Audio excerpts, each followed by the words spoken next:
Assalamualaikum warahmatullahi wabarakatuh. Perkenalkan, nama saya Muhammad Ghazal Gifari dari kelas 3D4 ITA. Di sini saya ingin menjelaskan tentang salah satu framework dari JavaScript, yaitu Vue.js.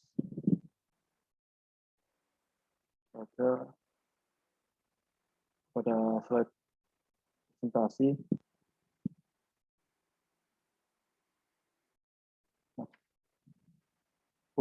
What is Vue? Nah, uniknya untuk Vue ini diajarnya seperti kata view pada bahasa Inggris. Jadi Vue sendiri adalah sebuah framework dari JavaScript yang berfokus untuk menangani tampilan atau interface dari aplikasi. Dari sejarahnya Vue sendiri ini mempunyai keunikan pada sejarahnya karena Vue ini dikembangkan oleh salah satunya itu oleh Evan You yang dulunya adalah seorang karyawan di Google. Namun beliau keluar karena saat mengembangkan ini beliau keluar dan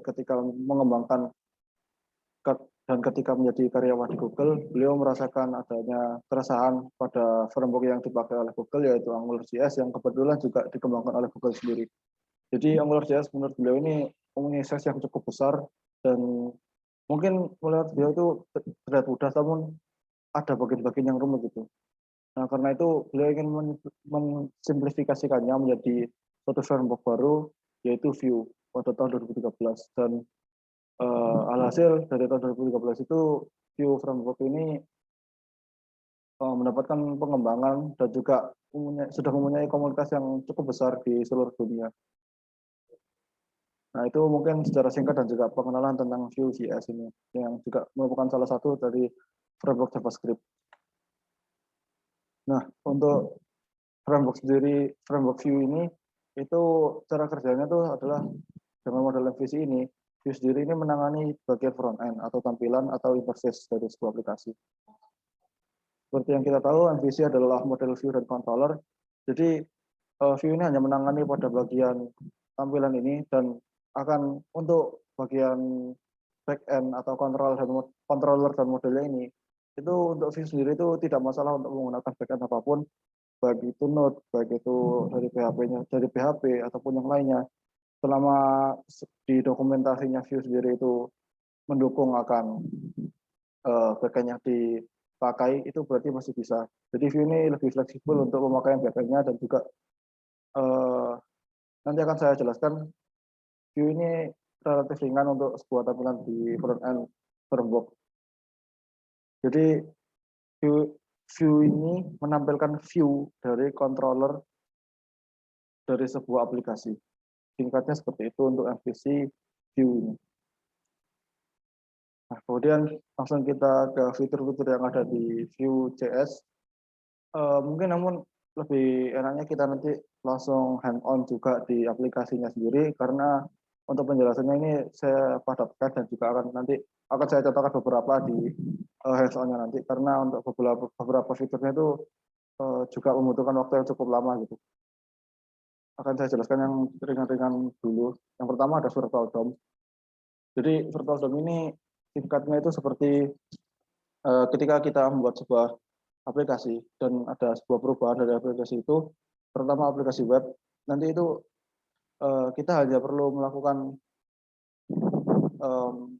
men-save dokumennya dan dari browsernya sendiri itu langsung auto reload, karena ketika kita menyimpan sebuah dokumen dari file yang ada atau mengupdate dokumen, nanti di memori itu akan mendeteksi adanya sebuah perubahan, dan perubahan itu nanti akan langsung di refresh oleh virtual DOM-nya ini ke dalam browsernya, seperti itu.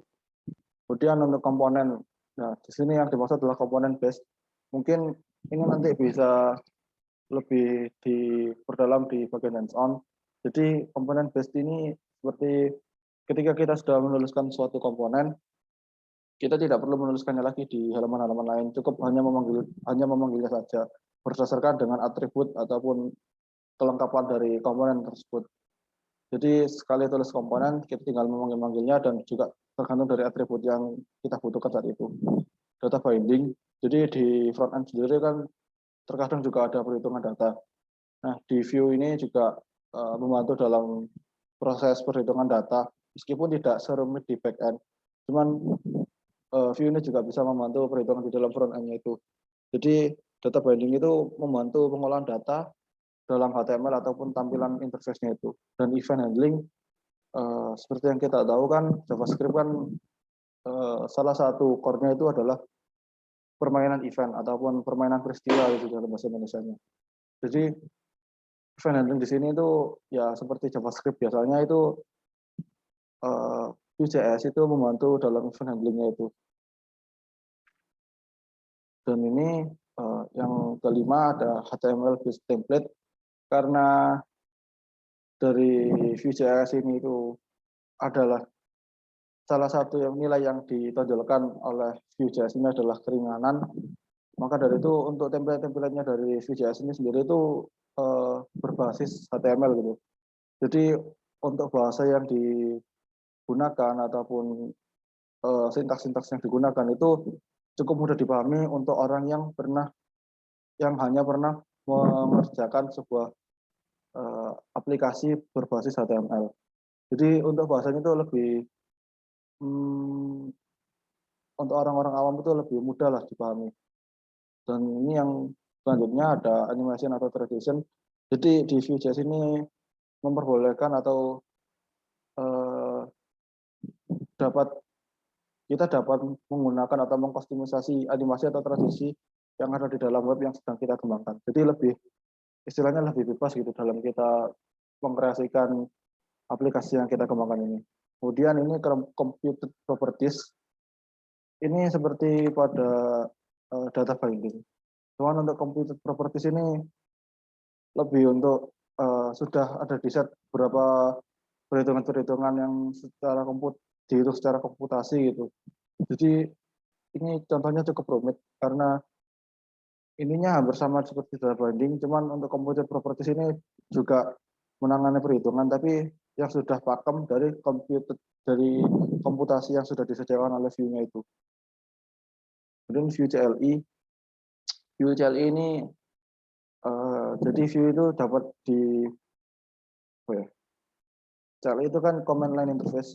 Jadi Vue ini memaksimalkan CLI untuk yang pertama kita dapat menginstalnya via CLI dan juga kita dapat menjalankannya via CLI dengan mengompilnya dan menjalankan perintah-perintah via CLI itu. Makanya itu fitur yang salah satu diunggulkannya adalah Vue CLI.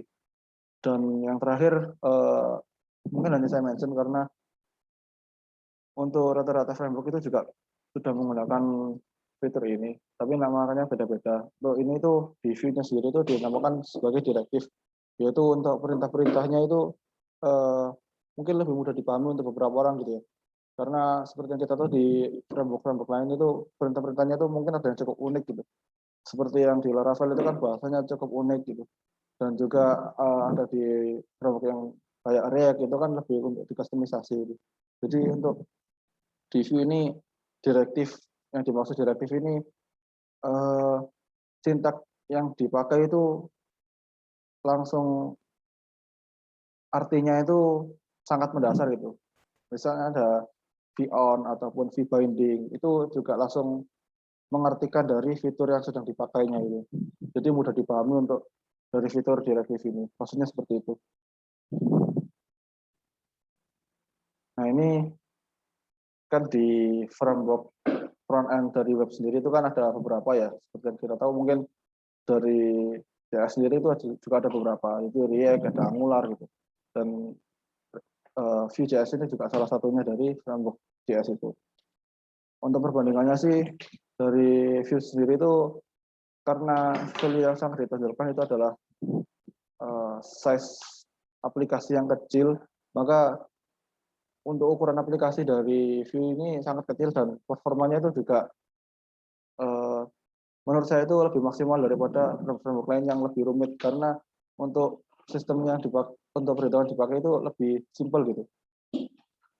Terus dokumentasinya itu juga cukup detail ada di websitenya sendiri maupun ada tutorial-tutorial di internet gitu.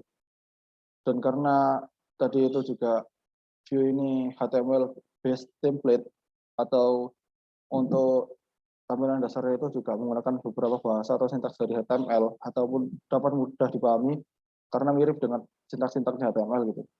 Makanya itu untuk fleksibelnya ini Vue itu seperti itu. Jadi dapat dipakai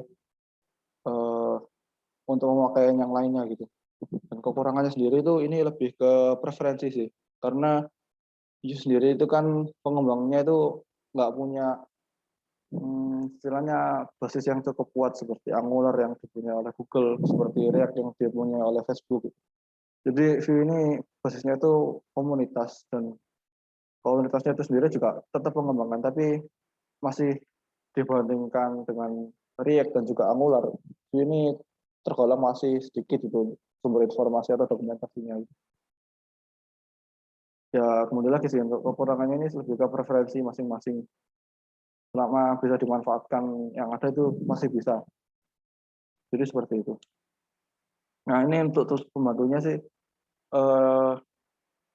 yang pertama itu kita pasti harus punya text editor dulu. Terserah ada Notepad++, ada Sublime Text, ada Visual Code Studio. Nanti juga saya akan contohkan beberapa. Saya contohkan untuk Visual Code Studio. Nah kemudian setelah mempunyai text editor, kita juga harus menginstal Node.js di laptop kita.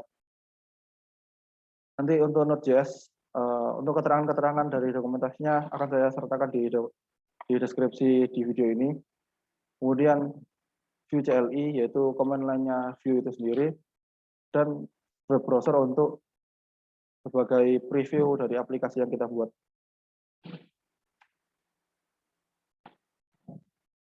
Nah, sekian untuk pemaparan dari materi tentang salah satu framework dari JavaScript, yaitu Vue.js. Sekarang kita bisa langsung untuk hands-on dari aplikasi pembuatan aplikasi Vue-nya itu.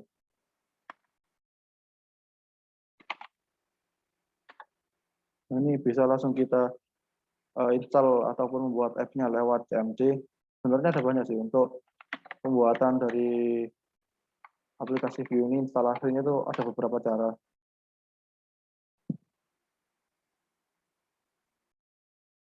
Ini ada di dokumentasi dari webnya langsung. Ini kita pilih installation.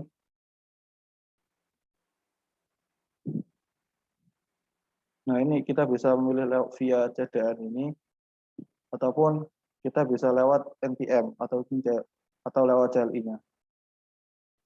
Nah yang saya akan contohkan itu via CLI.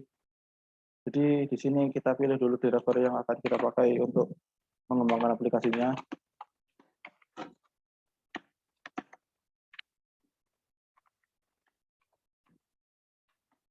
Saya membuat directory baru.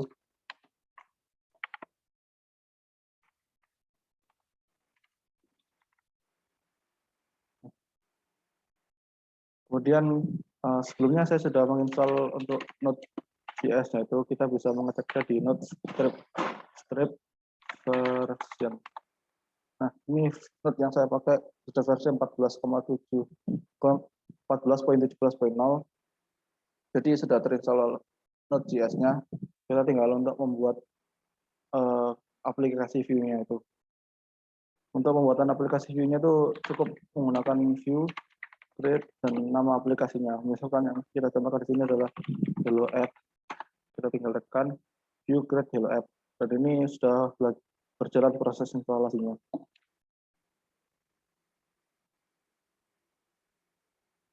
Ini memakan waktu yang cukup lama, terus ya kita cukup tunggu juga ada beberapa perintah yang harus kita jalankan di selama instalasinya ini.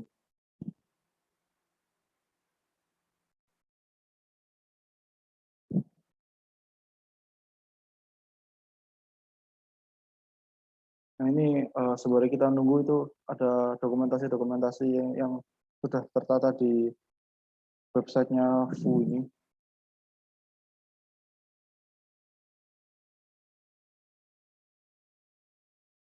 Nah ini kita milih versi yang akan kita kembangkan, ada default Vue 3, Vue 2, dan manually. Kita pilih yang Vue 3.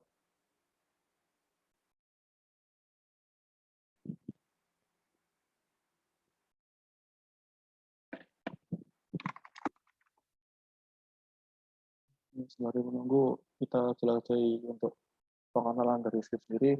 Nah ini referensi saya juga salah satunya dari website Teknik Kode ini. Jadi untuk Vue sendiri itu sudah dipakai pengembang-pengembang besar gitu, aplikasi-aplikasi yang besar.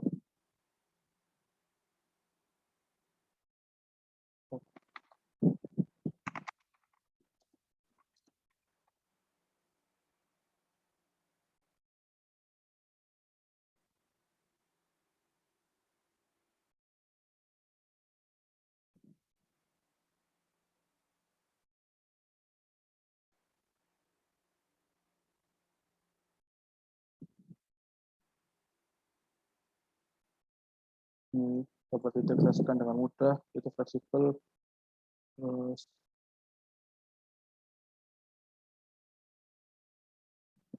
kesimpulannya ya, untuk secara keseluruhan sih ya mirip seperti yang saya sebutkan tadi untuk kelebihan-kelebihannya itu, dan juga kekurangannya mungkin ya minor sih, kalau itu juga tergantung dari preferensinya masing-masing.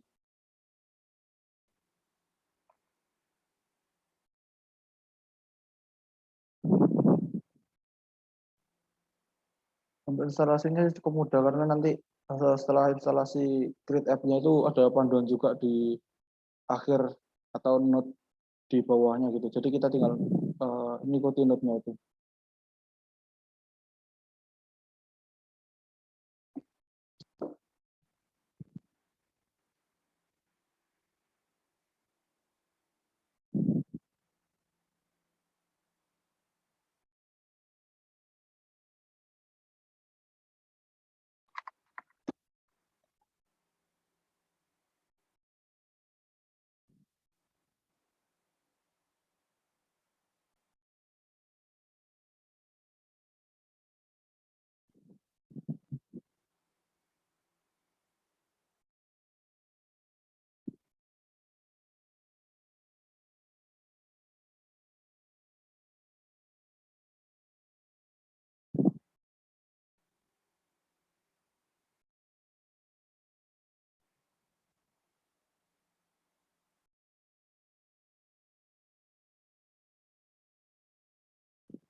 Ini untuk cara instalasinya sendiri itu juga ada beberapa web yang ataupun video YouTube yang menjelaskan tentang instalasinya ini. Dan kan tadi yang saya sebutkan itu banyak cara instalasinya gitu. Bisa lewat CDN, bisa lewat CLI atau langsung NPM-nya gitu. Tergantung kita lebih prefer yang mana. Dan di internet itu juga udah banyak seperti ini, ada di website-nya Ghoster itu sudah disebutkan dari installnya. Ini untuk ya ini untuk pendownloadan app-nya gitu. Seperti yang kita lakukan sekarang untuk menggunakan langkah instalasi Vue menggunakan CLI.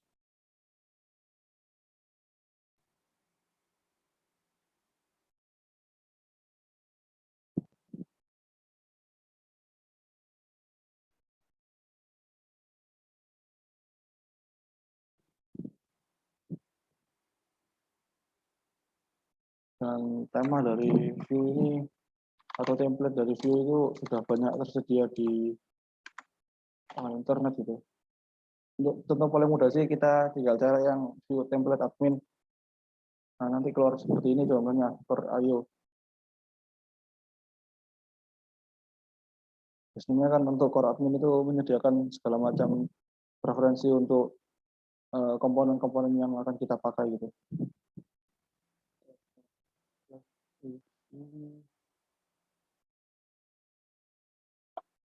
Nah,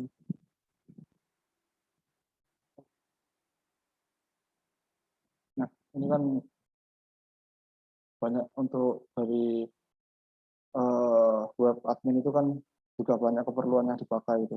Ini kita bisa lihat di sini ada fitur-fitur apa saja sih yang disediakan oleh Vue ini. Ini contohnya untuk template dari admin ya. Juga banyak template-template lain. Cuman salah satu referensi saya pribadi untuk pembuatan website itu untuk tampilannya itu lewat admin panel ini karena untuk tampilan-tampilan itu sudah lengkap gitu. Tinggal kita pindahkan atau sesuaikan dari website yang kita pakai atau kita kembangkan. Nah ini kan ada note nih. Yang terakhir ada cd aplikasi kita dan yarn source. Itu yang saya maksud dari note yang ada di akhir setelah instalasi.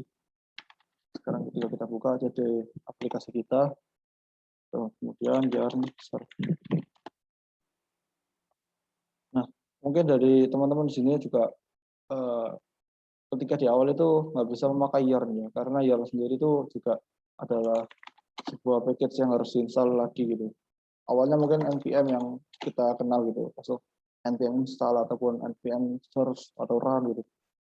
Yarn sendiri itu harus kita install ketika kita akan mengembangkan aplikasi.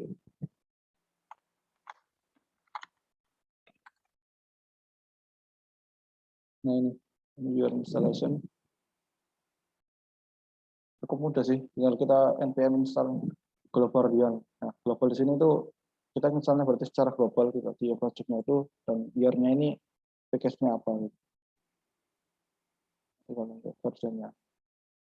Itu sih soalnya yarn-nya juga cukup umum dipakai. Mungkin dari teman-teman ketika lihat di tutorial itu ada yang npm, ada yang jar gitu untuk dari pemakaian framework yang JavaScript itu.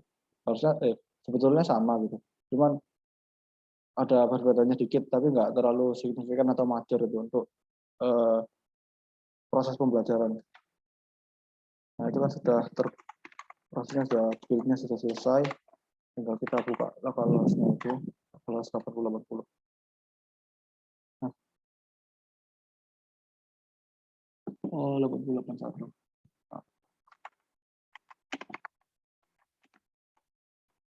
Nah, ini kan ada tampilan logo, saya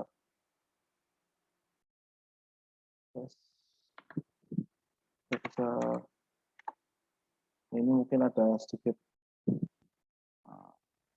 jalan pintas untuk teman-teman yang suka pakai CMP, karena menurut saya CMP juga sebenarnya lebih cepat gitu daripada pakai GUI. Jadi kita bisa membuka kode editor lewat CMP ini. Saya contohkan untuk dari yang saya lakukan ini menggunakan Visual Code Studio. Pertama kita cari direktorinya sendiri, yaitu cp belajar. Ini tinggal code titik. Saya akan membuka sebuah text editor yang kita pakai secara default di komputer kita gitu. Dan kebetulan ini yang saya pakai adalah Visual Code Studio. Dan kita akan membuka langsung file atau folder yang terdapat di direktori ini. Nah, ini kan ada public src. Ini untuk yang akan saya contohkan itu ada di sini. Nah, ini kan yang ditampilkan adalah halaman app.view. Oh ya, tambahan. Ini mungkin untuk pertama kali dari teman-teman menginstal Vue itu untuk sintaksnya itu akan berwarna putih semua gitu. Dan akan membingungkan karena kita nggak tahu mana yang salah, mana yang benar gitu kan. Kalau dari teman-teman yang sering ngoding di HTML ataupun CSS mungkin tahu ketika coding yang salah, ketika coding yang benar itu seperti apa gitu. Ketika semuanya putih itu kita jadi nggak yakin akan proyek yang kita kerjakan. Jadi ada suatu plugin di Visual Studio itu yang dinamakan ini Vetor ini.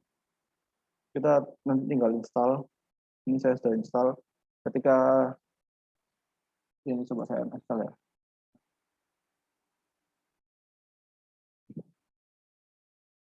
Mungkin ini ketinggalan dari yang sebelumnya sudah diinstal. Jadi ketika kita install nanti kita tinggal klik install, ada makan waktu beberapa saat gitu. Terus nanti untuk dari app-nya, dari file codingnya itu nanti sudah akan disesuaikan dengan warnanya gitu. Dan ini sangat bantu sih dari teman-teman yang bisa untuk sebagai guide gitu. Nah ini saya contohkan adalah halaman app. Ini melakukan pemanggilan komponen yang bernama app. Terus ini komponennya namanya hello world. Nah kita cari ini komponen yang namanya hello world. Nah ini kan. Terus kita cari yang namanya hello world-nya itu. Ini. Dan ini message yang ditampilkan adalah berupa string. Nah, maksud saya komponen itu ketika kita mengubah di sini ya. itu otomatis semua halaman yang memanggil komponen ini juga akan melakukan perubahan yang sama gitu. Saya tambahkan bagian komponen. Ini adalah contoh untuk fitur dari React DOM itu. Nah, ini tinggal saya save, Ctrl S dari website sendiri, nanti akan langsung melakukan perubahan untuk file spesifik yang berubah di memori gitu. Nah, ini kan untuk tampilannya sendiri ini sudah di, nah ini ada core docs. Nah, sama kan, dan ini juga tampilannya identik dengan HTML, cuma ada penyesuaian dari view-nya beberapa gitu. Tidak seperti React gitu. React kan banyak juga komponen-komponen baru ataupun sintak-sintak baru. Dan di view ini lebih, istilahnya untuk para pengguna HTML biasa itu lebih familiar gitu. Jadi lebih mudah untuk digunakan dari orang yang beralih dari HTML gitu. Ya, kurang lebihnya seperti itu mungkin dari saya. Mohon maaf bila ada salah kata. Terima kasih atas perhatiannya. Wassalamualaikum warahmatullahi wabarakatuh. Ya, dan untuk dokumentasi yang saya sertakan atau sebagai referensi dari video ini akan saya sertakan di deskripsi. Terima kasih.